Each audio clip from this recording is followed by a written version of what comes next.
What is going on, everybody? Welcome to a different kind of tutorial video today where I'm going to be walking through how to make one of these miniature football players out of a makeup sponge. So what exactly are makeup sponges? Well, they're not meant for this, that's for sure.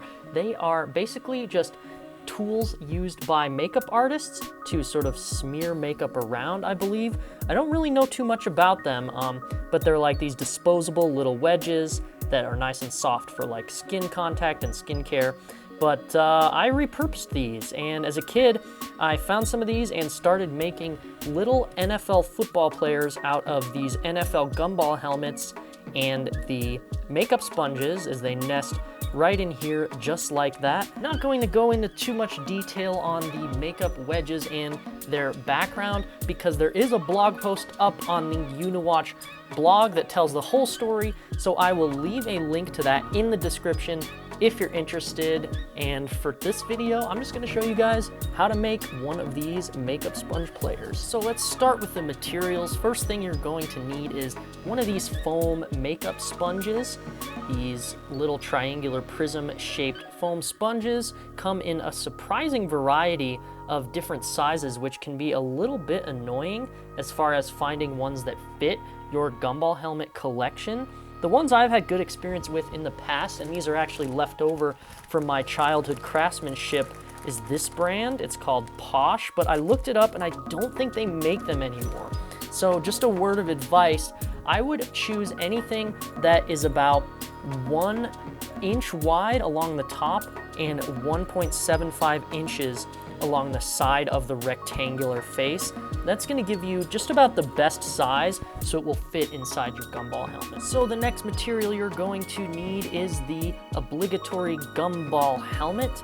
Now this Broncos helmet here comes from my childhood collection, and it's the size that actually comes in the helmet tracker set, which I believe they still make. So if you want to track down some more modern versions of helmets, like with some of the logos that have changed and whatnot, I would recommend finding that. As you may have guessed, we're going to be making a Broncos player, so I've got some Broncos colored Sharpies here.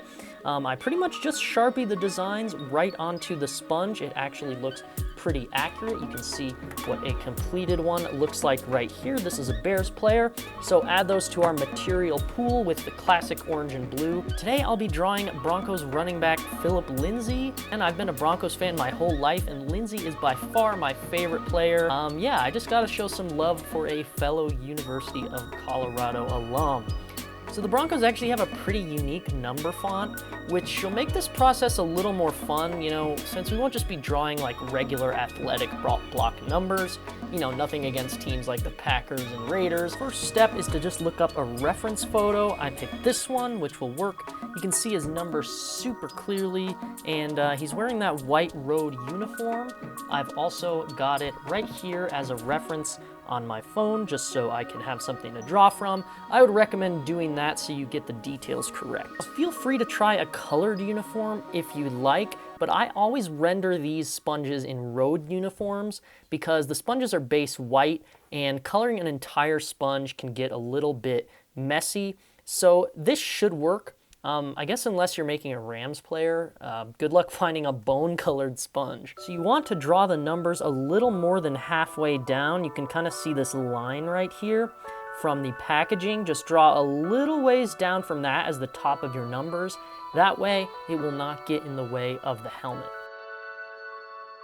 Now, as a drawing surface, the sponge material is a little rough, so you have to be gentle with the Sharpie. It feels more like painting than drawing, so you really can't make super long strokes or straight lines.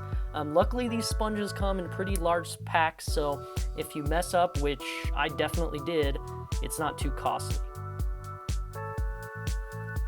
So now that we are finished with the inside numbers, we're going to go ahead and add the outside orange stroke, which can be done super easily using a fine-tipped Sharpie. This works best for this process because a lot of teams do have strokes on their uniform number.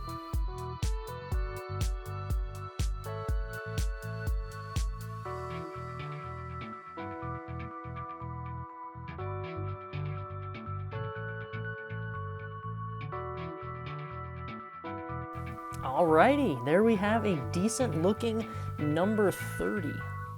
So, looks pretty good. I don't think I necessarily nailed the spacing, but I went through a few different iterations while trying to make this video. You can see them back there, and I think this one by far is the best. So again, you're welcome to draw a number on the front. I usually just always draw one on the back. I think it clutters things up a little bit, and as you'll figure out soon, it is hard to draw these. It is not easy, and you've got to be, it takes a few tries. So we've got some real estate here to fill on the sides of the sponge, and I usually replace that with whatever is on the pants striping for the team that I'm doing. You can see here a Philadelphia Eagles player with the Eagles pants striping. So for the Broncos, since they do have a whole side panel, I am just going to draw that sort of angled stripe that they have down the side of their uniform. I'm just gonna start at the top here, about right where the numbers are, and just kind of draw in that signature Broncos style stripe. I kind of just cap it off at the top where the helmet will cover it up.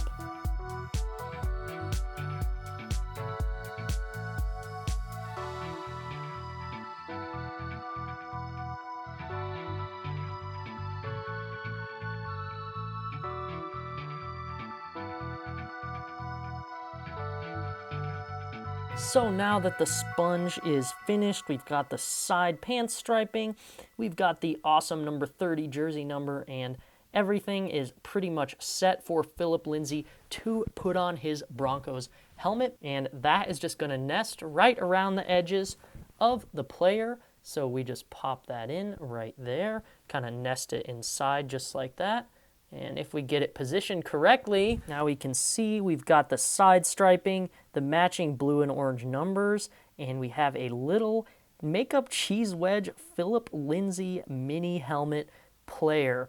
So yeah, since they missed the real playoffs, maybe now the Broncos can make the mini sponge helmet playoffs. In my experience, it is best to let the sponges dry for like about an hour and a half before you really start to play with them. And one thing you can actually do to prevent smearing is you can go ahead and put, you see this one has a clear piece of Scotch tape over the number. Just doing that will keep it from rubbing against the helmet and creating too much of a smearing problem. So there you have it. Big thanks to Paul from Uniwatch for asking me to make this video. Be sure to check out his blog. It's an awesome site about sports aesthetics and uniforms. It's super interesting, and I really enjoy reading it. Thanks to him for showing, interest in this project. Hopefully you guys can use this project, and I'm just happy to share it with the world that it's a cute little combination. If this sort of thing takes off, maybe I'll practice a little bit more and put some more helmet sponge tutorials on this channel. Thanks for watching, everybody. Until next time, this has been Drew.